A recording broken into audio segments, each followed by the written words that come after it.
নমস্কাৰ, মই দ্বিজেন গগৈ। সৰু-সমলৰ কলা সংস্থানৰ মই জন্মদাতা। সৰু-সমলৰ কলা সংস্থানৰ জৰিয়তে অসমৰ থলুৱা লোকবাদ্যসমূহ আমি জীয়াই ৰাখিবলৈ চেষ্টা কৰিছোঁ। সেয়েহে এই বেতবাৰী বালিবাট চাৰিআলিত সূৰ্যোদয় নাট্যগোষ্ঠী লগত লৈ আমি সৰু-সমলৰ কলা সংস্থানে 12 তাৰিখৰ পৰা এই আজিলৈকে 18 তাৰিখলৈকে এই 7 দিনীয়া এটা গায়ন বায়নৰ কৰ্মশালা প্ৰশিক্ষণ শিবিৰ পাতিছিলোঁ। ইয়ালৈ আমি মাজুলী কমলাবাৰী সত্ৰৰ পৰা এজন প্ৰশিক্ষক আনিছিলোঁ। আমি যাতে গায়ন বায়নটো আমাৰ মাজত জীয়াই থাকে, যিহেতু আজি যে ভাওনা এখন পাতিলে দেখিছোঁ গায়ন বায়ন বেলেগৰ পৰা আনিবলগীয়া হয়, কিবা এটা কৰিবলগীয়া হয়। গতিকে আমি সেই গায়ন বায়ন যাতে আমাৰ ইয়াৰ মাজতেই ছাত্ৰ ছাত্ৰীসকলৰ মাজতে আমি গঢ়ি তুলিব পাৰোঁ, সেইটোৱে চেষ্টা কৰি আহিছোঁ। আৰু ইতিমধ্যে তেওঁলোকে এই 7 দিনত যথেষ্টখিনি আয়ত্ব কৰিছে। তাৰ উপৰিও মই যিহেতু আমাৰ সৰু-সমলৰ কলা সংস্থানত আমি 12 মাহে শনিবাৰ দেওবাৰে তেওঁলোকক খোল বাদ্য প্ৰশিক্ষণ দি আছোঁ। তাতো তেওঁলোকে লৈছে, আৰু সেইকাৰণেই তেওঁলোকে এই 7 দিনত অলপ ল'বলৈ সুবিধা পাইছে। কিমান ছাত্ৰ-ছাত্ৰী এতিয়া আপোনালোকৰ ইয়াতে 20 জনৰ ওপৰত হৈছে, 20 জনৰ ওপৰত হৈছে। আৰু তেনেকে তাৰ উপৰিও আমাৰ তাতে আমি এই যিটো আমি গৰম বন্ধত আমি কৰিছোঁ, আপোনাৰ চিত্ৰাংকন শিকাইছোঁ, বৰগীত শিকাইছোঁ, বিভিন্ন নাট কৰ্মশালা হৈ আছে। 15 তাৰিখৰ পৰা 29 তাৰিখলৈকে নাট কৰ্মশালা হৈ আছে। পাৰে। তাৰ উপৰিও আমি আমাৰ তাত প্ৰশিক্ষণ কেন্দ্ৰ আছে, আৰু তেওঁলোকক পৰীক্ষা দিব পাৰে। বাঁহী, খোল, গান এইকেইটা আমাৰ তাতে আমি তেখেতলোকে বছৰ তেওঁলোকে পঢ়িব পাৰে। আমি সুবিধা কৰি আছোঁ সৰু-সমলৰ কলা সংস্থানত। সৰু-সমলৰ কলা সংস্থানৰ উদ্যোগত আৰু সূৰ্যোদয় নাট্যগোষ্ঠীৰ সহযোগত বালিবাট চাৰিআলি আয়োজিত সহযোগত আমি সপ্তাহজোৰা গায়ন বায়নৰ কৰ্মশালা আমি আয়োজন কৰিছিলোঁ। আৰু খুব সুন্দৰকৈ আমাৰ ছাত্ৰ-ছাত্ৰীসকলে গায়ন বায়নৰ কৰ্মশালা শিকিছে। আমি খুব সুখী, নতুন প্ৰজন্ম আমাৰ গুৰুজনাৰ সৃষ্টিৰাজি আৰু পূৰ্বৰংগৰ যি গায়ন বায়ন সেয়া শিকিবৰ কাৰণে আদৰি আহিছে। আৰু প্ৰত্যেক বছৰ আমি সৰু-সমলে কৰ্মশালা আয়োজন কৰোঁ গ্ৰীষ্মকালীন।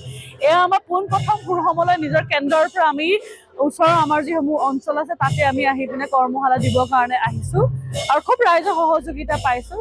সেয়া আমি প্ৰশিক্ষণ হৈছিলে গায়ন বায়নৰ কৰ্মশালা হৈছিলে, আৰু প্ৰশিক্ষক ৰূপে আছিলে পাপুল শইকীয়া আৰু বিদ্যুৎ বিকাশ বৰা ডাঙৰীয়া। পাপুল শইকীয়া তেখেত মাজুলী আউনীআটী কমলাবাৰী সত্ৰৰ তেখেত হৈছে। সৰু-সমলৰ কলা সংস্থানৰ উদ্দেশ্য আমাৰ বিশাল। আমি সৰু-সমলৰ কলা সংস্থান লোকবাদ্য নিৰ্মাণ, লোকবাদ্য আমাৰ প্ৰশিক্ষণ, লোকবাদ্য সংৰক্ষণৰ পৰা আমি কাম কৰি আহিছোঁ। এই আমাৰ অনুষ্ঠানৰ পৰিচালক লোকশিল্পী দ্বিজেন গগৈ আৰু মই দীপজ্যোতি গগৈ। আৰু আমি সৰু-সমলৰ কলা সংস্থানে বিভিন্ন সময়ত বিভিন্ন ধৰণে কাম কৰোঁ। লোকবাদ্য নিৰ্মাণ কৰোঁ, লোকবাদ্য প্ৰশিক্ষণ দিওঁ, যাতে নতুন প্ৰজন্মৰ মাজত লোকবাদ্য সমাদৰ লাভ কৰে। সেই ধৰণে আমি কাম কৰিছোঁ। আমি যদি চাই আমাৰ সৰু-সমলৰ কলা সংস্থান দুটা আমাৰ মিউজিয়াম আছে, এটা কাজিৰঙা অৰ্কিড পাৰ্কত, এটা শিৱসাগৰ বৰপাত্ৰ নগৰত আছে। তো আমাৰ উদ্দেশ্য বিশাল, কিন্তু বিভিন্ন সময়ত বিভিন্ন ধৰণে আমি পদক্ষেপ লৈ থাকোঁ। নমস্কাৰ, মই দ্বিজেন গগৈ। সৰু-সমলৰ কলা সংস্থানৰ মই জন্মদাতা। সৰু-সমলৰ কলা সংস্থানৰ জৰিয়তে অসমৰ থলুৱা লোকবাদ্যসমূহ আমি জীয়াই ৰাখিবলৈ চেষ্টা কৰিছোঁ। সেয়েহে এই বেতবাৰী বালিবাট চাৰিআলিত সূৰ্যোদয় নাট্যগোষ্ঠী লগত লৈ আমি সৰু-সমলৰ কলা সংস্থানে 12 তাৰিখৰ পৰা এই আজিলৈকে 18 তাৰিখলৈকে এই 7 দিনীয়া এটা গায়ন বায়নৰ কৰ্মশালা প্ৰশিক্ষণ শিবিৰ পাতিছিলোঁ। ইয়ালৈ আমি মাজুলী কমলাবাৰী সত্ৰৰ পৰা এজন প্ৰশিক্ষক আনিছিলোঁ।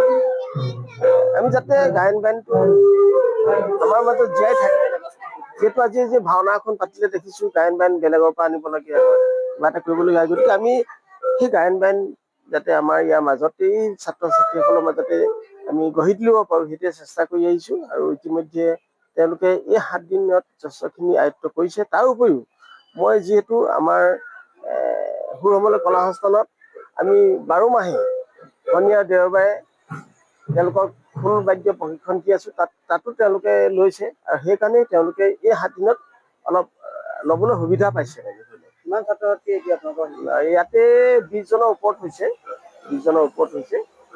আৰু তেনেকে তাৰ উপৰিও আমাৰ তাতে আমি এই যিটো আমি গৰম বন্ধত আমি কৰিছোঁ, আপোনাৰ চিত্ৰাংকন শিকাইছোঁ, বৰগীত শিকাইছোঁ, বিভিন্ন নাট কৰ্মশালা হৈ আছে। 15 তাৰিখৰ পৰা 29 তাৰিখলৈকে নাট কৰ্মশালা হৈ আছে। বেলেগ ধৰণে শিকিবলৈ আপোনালোকৰ পাৰিব নাই? পাৰে। তাৰ উপৰিও আমি আমাৰ তাত প্ৰশিক্ষণ কেন্দ্ৰ আছে আৰু তেওঁলোকক পৰীক্ষা দিব পাৰে। বাঁহী, খোল, গান এইকেইটা আমাৰ তাতে আমি তেখেতলোকে বছৰ তেওঁলোকে পঢ়িব পাৰে। আমি সুবিধা কৰি আছো সুৰসমলৈ কলা সংস্থানত। সুৰসমলৈ কলা সংস্থানৰ উদ্যোগত আৰু সূৰ্যোদয় নাট্যগোষ্ঠীৰ সহযোগত বালিবাট চালি আয়োজৰ সহযোগত আমি সপ্তাহজোৰা গায়ন বায়নৰ কৰ্মশালা আমি আয়োজন কৰিছিলোঁ আৰু খুব সুন্দৰকৈ আমাৰ ছাত্ৰ ছাত্ৰীসকলে গায়ন বায়নৰ কৰ্মশালা শিকিছে। আমি খুব সুখী, নতুন প্ৰজন্ম আমাৰ গুৰুজনাৰ সৃষ্টিৰাজি আৰু পূৰ্বৰংগৰ যি গায়ন বায়ন সেয়া শিকিবৰ কাৰণে আদৰি আহিছে। আৰু প্ৰত্যেক বছৰ আমি সুৰসমলৈ কৰ্মশালা আয়োজন কৰোঁ গ্ৰীষ্মকালীন। এয়া আমাৰ পোনপ্ৰথম সুৰসমলৈ নিজৰ কেন্দ্ৰৰ পৰা আমি ওচৰৰ আমাৰ যিসমূহ অঞ্চল আছে তাতে আমি আহি পিনে কৰ্মশালা দিবৰ কাৰণে আহিছোঁ আৰু খুব ৰাইজৰ সহযোগিতা পাইছোঁ। সেয়া আমি প্ৰশিক্ষণ হৈছিলে গায়ন বায়নৰ কৰ্মশালা হৈছিলে আৰু প্ৰশিক্ষক ৰূপে আছিলে পাপুল শইকীয়া আৰু বিদ্যুৎ বিকাশ বৰা ডাঙৰীয়া। পাপুল শইকীয়া তেখেত মাজুলী আউনীয়াত কমলাবাৰী সত্ৰৰ তেখেত হৈছে। সুৰসমলৈ কলা সংস্থানৰ উদ্দেশ্য আমাৰ বিশাল। আমি সুৰসমলৈ কলা সংস্থান লোকবাদ্য নিৰ্মাণ, লোকবাদ্য আমাৰ প্ৰশিক্ষণ, লোকবাদ্য সংৰক্ষণৰ পৰা আমি কাম কৰি আহিছোঁ। এই কৰ্মশালাৰ আমাৰ অনুষ্ঠানৰ পৰিচালক লোকশিল্পী দ্বিজেন গগৈ আৰু মই দীপজ্যোতি গগৈ। আৰু